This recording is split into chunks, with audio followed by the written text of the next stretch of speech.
Welcome to Work This Way, a labor and employment podcast. I'm Tina Emerson. I am here with Cherie Blackburn, a Maynard Nexsen labor and employment lawyer out of our Charleston office. Hey, Cherie. Hey, how are you doing, Tina? Doing great. Joining us today also is another Maynard Nexsen labor and employment lawyer, Mitchell Greggs. He also practices in the area of IP and general litigation. Thanks for being with us, Mitchell. Thanks for having me. Sure.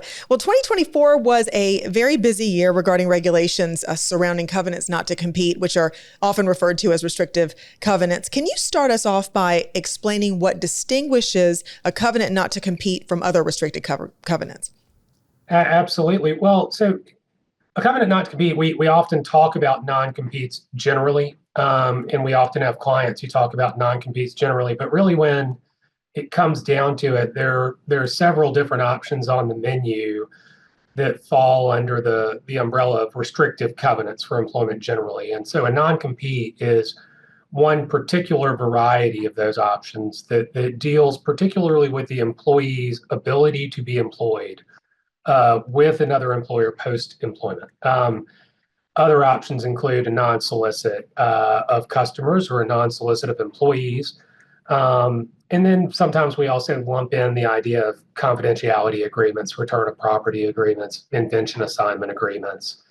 But really it's best, especially in today's day and age, to be very precise about what you want and what agreement you have, whether it be a non-compete or a non-solicit, a confidentiality agreement.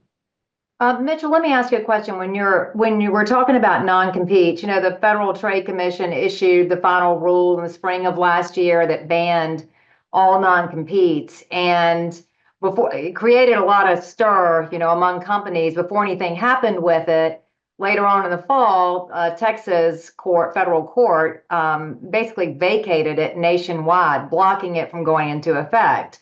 So tell us a little bit about what the current status is on non-competes after that federal court took that action.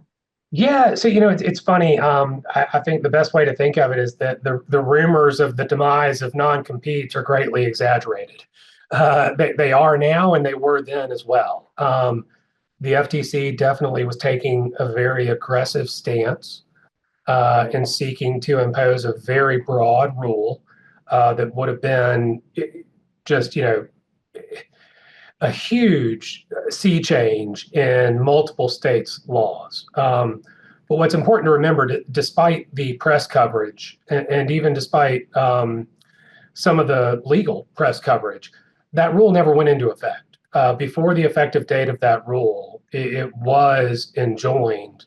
And then the ruling that the Texas court eventually issued extended nationwide because that Texas court determined that the FTC didn't have the authority to issue that rule in the first place. So it wasn't just an injunction of that rule on some sort of disagreement about the scope of whether or not it was okay to ban all non-competes. It really was a ruling that the FTC exceeded its statutory authority in implementing or proposing that rule even. So it never went into effect for anyone nationwide. And Cherie, I don't know about you, but we had tons of clients calling, not just because there was a notice requirement built into that FTC ban where there had to be affirmative notice provided to former and current employees, but also because they had employees, particularly sales employees, who were seeing the press coverage and thinking that that had been implemented effective immediately and that non-competes were somehow dead. And also they were thinking that non-solicits were also dead when non-solicits were expressly excluded even from the FTC ban, so long as they weren't de facto non-competes, which wasn't very well defined in the rule either. So lots of issues there, but the current lay of the land is that we are back to the enforcement scheme and the validity scheme we had before. Every state has its own view of these. And you've got to pay attention to every state and every circuit as you start to craft them and as you advise about enforcement and drafting. Well, Mitchell, what do employers need to consider before requiring employees to sign a covenant not to compete? That's a great question because there's no one size fits all set of considerations. It really is a workflow to decide what each employer needs and then whether they need the same protections with every employee. or whether there are maybe kind of leveled or tiered approaches that would work better. So one of the first things before we even get to the law, I think it's a good idea for employers to sit down and decide, what are my protectable interests? What are the assets that I need to protect? What is it about my business that is unique? What is it about my employees that makes them unique or especially valuable to the company? And whether that be a trade secret or confidential information or customer relationships, there might be different types of protections that we should think about putting in place for those different protectable interests. For example, we probably don't need a non-compete with, and this is not to say that it's a lesser job, but we probably don't need a non-compete with a receptionist, or a accounting clerk working in the back office. That might just not be the right protection for that employee. We don't necessarily need to say you can't go work for a competitor. We might get enough protection for those employees if we just say, look, don't disclose our confidential information. Don't take our property and information with you, certainly not to a competitor. But we're not going to keep you from being employed. We might not need a non-solicit with those types of employees either, because the customer contact that they have is not necessarily driven towards sales or relationship based. It's more just frontline interaction. Customers come to them, make calls. Now, contrast that with a salesperson, kind of your traditional non-solicit example. We probably want to non-solicit with our salespeople who have direct customer contact and who build relationships.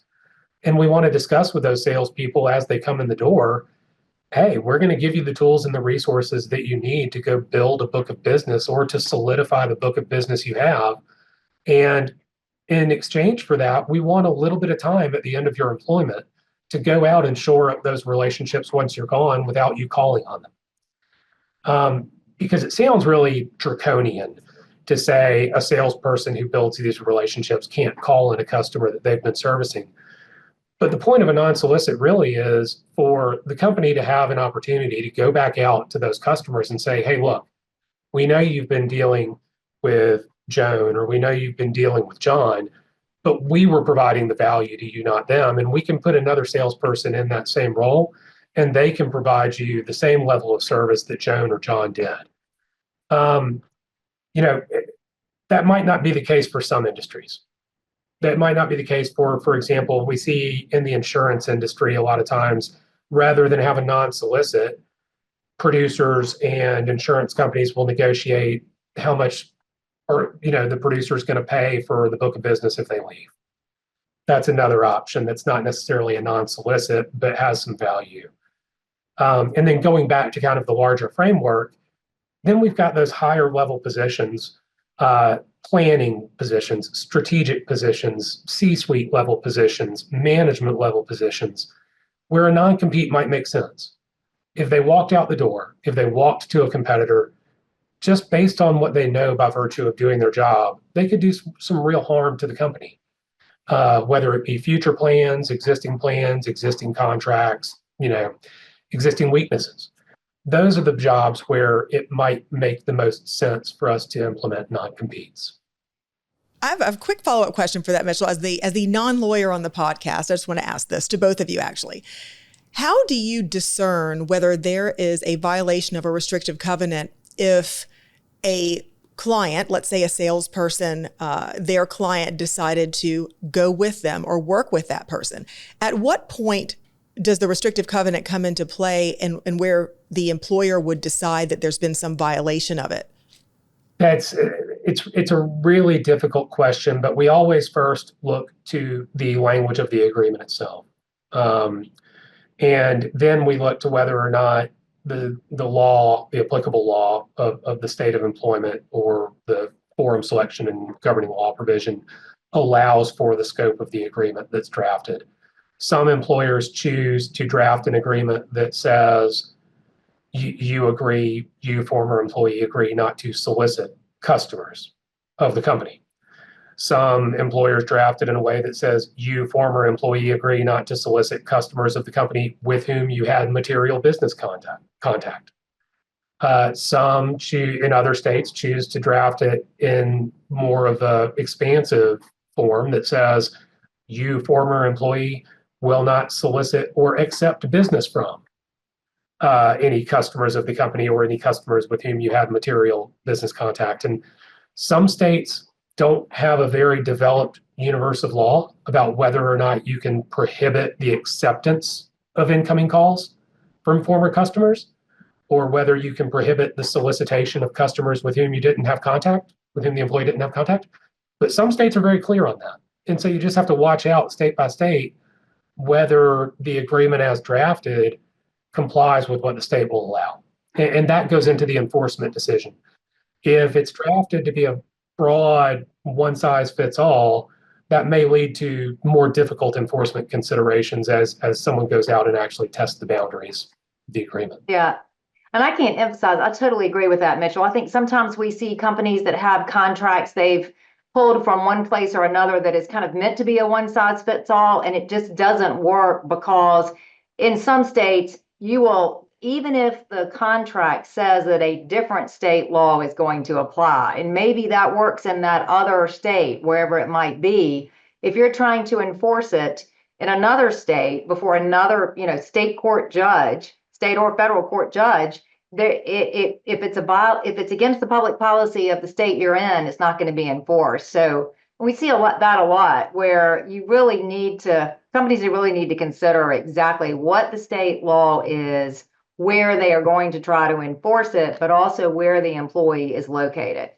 And that makes a big difference. And I tell clients sometimes, in some states it's unlawful. So you're actually violating the law to have your employee sign a non-compete.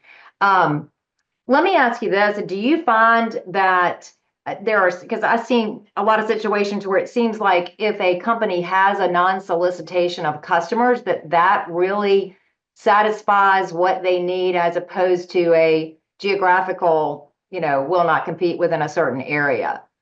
Yes, I tend to agree. I think that especially in today's environment where we know that we have strong federal and even bipartisan criticism and pushback on non-compete agreements, it is a great time for employers to really look at whether or not a non-solicit is enough protection, because they have historically been easier to enforce, if a little bit harder to prove, because it's harder to prove who solicited who often.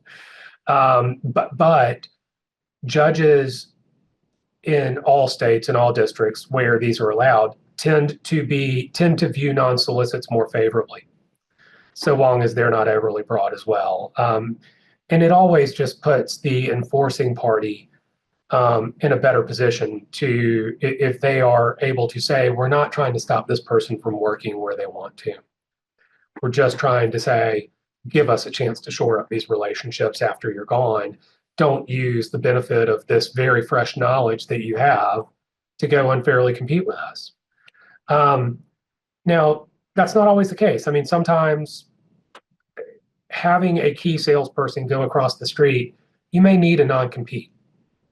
A non-solicit may just not be sufficient. Maybe the market's tight. Maybe the customer base is tight. Maybe it's a really insular, world. Lots of considerations there, but almost universally, judges are going to understand a non-solicit or be more amenable to a non-solicit than a non-compete. Now, that's not to say, everybody should roll it back or it's never appropriate. And that raises another good point, though, too. I tend to think that a baseline of confidentiality and return of property is almost universally useful. I like having written confidentiality agreements as opposed to just handbook provisions. I like having written return of property obligations that expand to include return of all property and information, the requirement to hand over or return login credentials, access credentials for work accounts, or for accounts that were managed by that employee, and also a certification or an agreement to certify, if needed, that any electronic copies have been deleted. And I like having those things in a contract with almost every employee, just to protect trade secrets, confidential information, and because if someone does walk out with a spreadsheet or a list of customers or contact information or a handful of contracts that would be useful for a competitor or something like that, then we have a contractual way to go get those. They've breached a contract if they fail to return those, as opposed to just a common law conversion claim or an equity claim or something like that. Then on top of that layer, I think it's worth deciding whether we need an invention assignment agreement with any particular employee, just to cover any sort of copyrightable, patentable work that they may develop while they're employed. And we have to have the appropriate carve-outs for that, things that it doesn't extend to. But those three things are going to be fairly baseline for most employers and most employees even. Then we decide if we layer in a non-solicit. Then we decide if we layer in a non-compete. And that can lead to a little bit of form creep, right? We don't necessarily want 5 separate forms that an HR department or an HR individual has to manage, or a manager has to manage. But at least starting with those kind of 3 tiers, we can then group our employees into buckets and decide, okay, in a perfect world, how would we structure these protections? Who do we want subject to this? Who do we want subject to this? Then we go back and see where they're located, what states they're in. And do we need to make any, changes to our forms or our templates to try to have as baseline a template as possible that can be rolled out across the entire footprint, and then only layer in more protections when we need them, or modified protections as needed for each state. Yeah, and you bring up a good point. Don't put your non-disclosure agreement in a handbook. Your handbook is not an agreement. So you need a separate non-disclosure for that. You don't need the promises. You can have a policy, but not an agreement in your handbook. And we do not want it to be a contract. It's not intended to be a contract, and we don't want it to have contractual provisions in it. Well, what is the outlook for covenants not to compete under the new Trump administration? Do you foresee the FTC trying to initiate a future ban on non-competes? That's a really good question. You would think, kind of at first blush, that a Republican administration would be more accommodating of non-competes. But somewhat surprisingly, there was bipartisan support for the non-compete ban. And so and even just as recently as February 26th, we saw the new chairman of the FTC issue a memo about enforcement and a labor market task force being created, where he used language similar to the more recent positions of the FTC during the Biden administration, where he talked about non-poach, non-solicitation, and no-hire agreements being anti-competitive, and non-compete agreements restricting employee mobility in a way that could be violative of fair trade principles. So I think we will see some enforcement efforts. I think we will see the FTC go after these agreements in some shape or form. I'm just not sure if it'll be quite as aggressive or quite as far-reaching as we saw with the prior administration. And it's also worth noting that part of the goal, I believe, of the FTC ban was to kind of reset the goalposts a little bit for states. We've already had multiple states seeking to ban or restrict non-competes in some fashion. And even if the FTC ban didn't go into effect, what it did is it set kind of a new target for some states. Well, if the FTC thinks this is a great idea, maybe we should go 75% of the way.